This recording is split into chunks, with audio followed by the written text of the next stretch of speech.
Tattvamasi. Tattvamasi means thou art that. This is what Tattvamasi, this phrase in Sanskrit means. Thou art that, it means. This is what that means. You are that. What is that? You are that eternal spirit, soul full of consciousness and bliss. So much stuff has been said, right? And will continue to be said. But people like this friend of mine named Delia Sylvia, you know, they come around saying shit like, nothing matters, what the fuck is the difference? And yes, this is my Bhagavatam channel, but no one in the three worlds is ever going to speak from the Bhagavatam like me. I want to see it done. Because the word Gita means song. Bhagavan means divine song. And this divine song is not limited to a book. I don't care if it's the Vedas, the Tantras, no matter what. All books, and this is so obvious, all books are there to spark that. Books are the records of people who have spoken to each other. Before there were books, things were passed down orally. But as the mind of man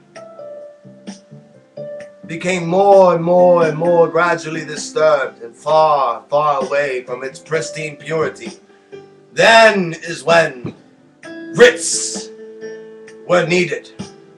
And it started as an expression of compassion. And people talk so much stuff. And yes, here I am, smoking a Cuban cigar, drinking coffee, but my Kali Ma loves me. Ma Kali loves me. I take shelter of her because I can't even take shelter of Shiva. You know why? Because he said, Nuka. Because I already done told you this time around you gotta be me. So do you.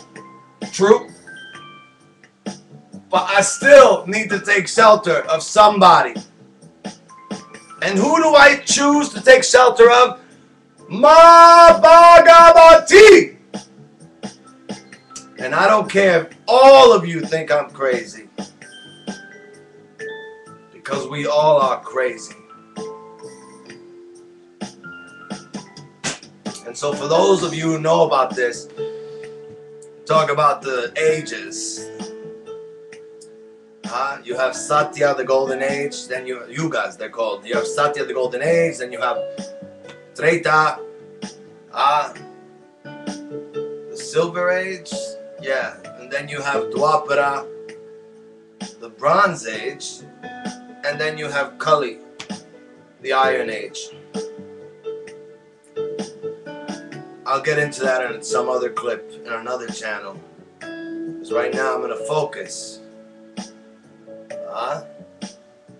on reading. I'm not even going to, in the past I was rewriting things and editing, but I'm just going to read directly from this book that my good friend Jai Ma Kali, Acharya Dan Connor, a very good friend of mine, sent me as a gift. So I will just read. So throw your judgments. Keep your judgments. I don't need them.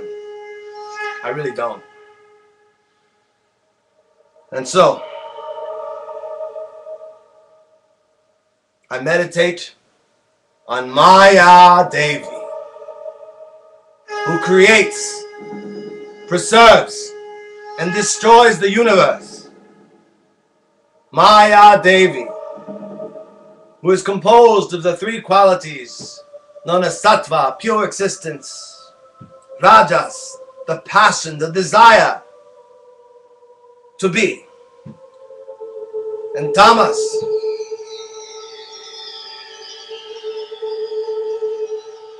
the ignorance that surrounds us, the unknowing. Because this ignorance can be seen in so many ways. Not always bad, by the way. And this is what I come to bring to the mix. But I'm not gonna rush. See, I read one phrase and I go off. What there's no need for me to rush.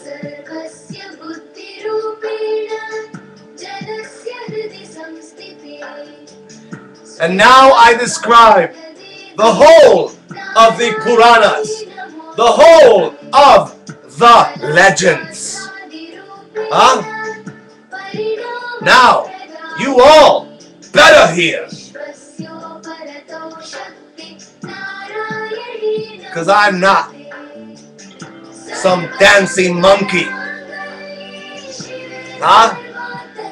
Every now and then ranting. Screaming, as in Facebook they hear. The Purana, the legend, Srimad Bhagavatam Devi is excellent and yes, holy. Huh? Very holy it is. I will now say that which is known as Shiva. Shiva means auspicious, most favorable, all good. This is what Shiva means. And incidentally, the word Shiva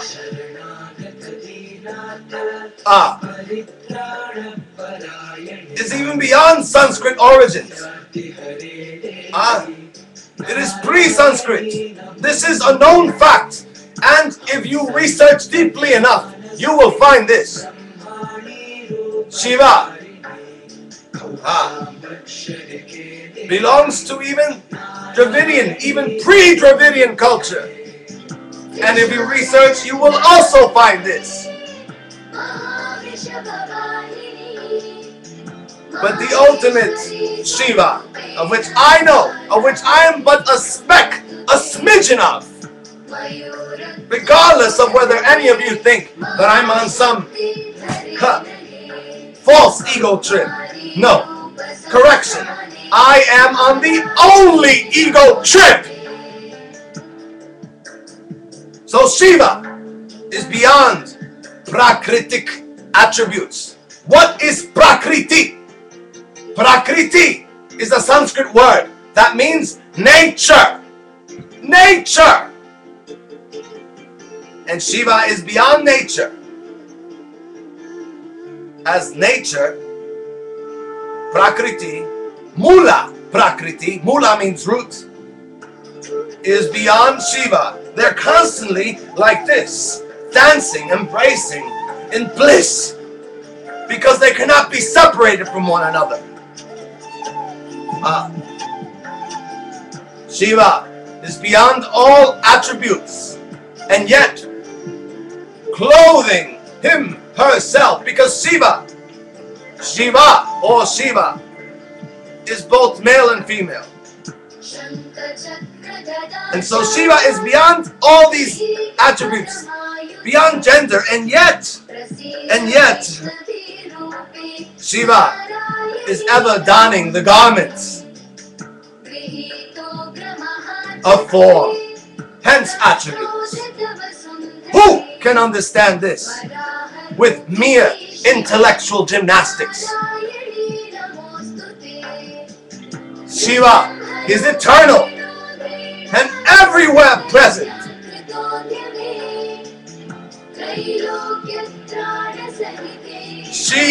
He is without and beyond any change.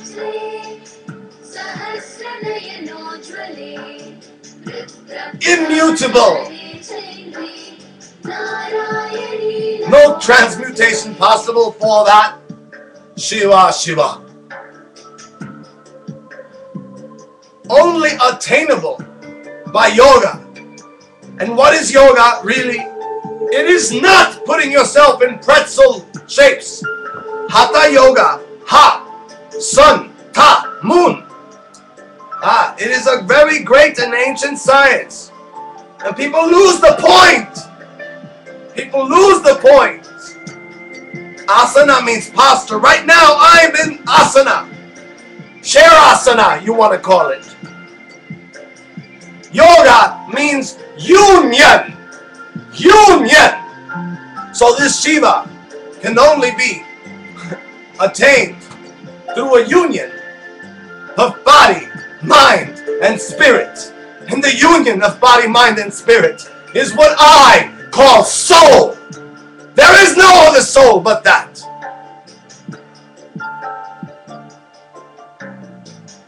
And why am I angry?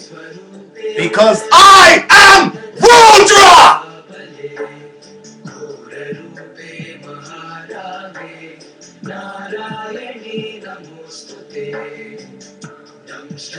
I take shelter of Ma.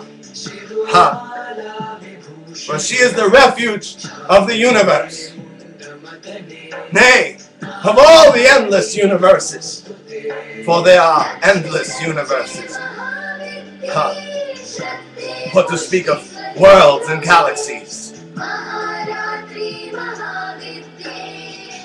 You alien fixated idiots. Her nature is Turiya, beyond. Conscious, subconscious, and unconscious. Beyond. Turiya is the state right beyond conscious, subconscious, and unconscious. You might call it superconscious if you want.